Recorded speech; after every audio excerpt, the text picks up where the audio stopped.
तिला कळवायला पाहिजे आणि श्लोकला सुद्धा सांगितलं पाहिजे, कारण कसं घरातली अर्ध्याहून जास्त कामं तो एकटाच करेल. नाही नाही, त्याची काही गरज नाहीये. काय आहे, हैदराबादला भरपूर कामं आहेत, त्याची खरी गरज तिथे आहे. आणि ॲज इट इज मला गेल्या वेळा इतका गाजावाजा करायचा नाहीये.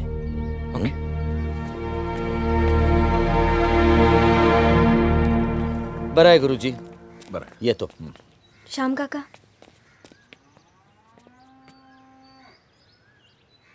मी माझं मूल पाडणार नाही.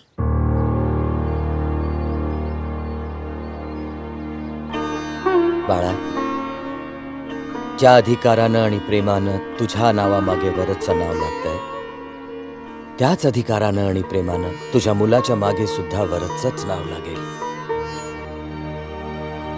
हा शामराव देशमुखांचा शब्द आहे.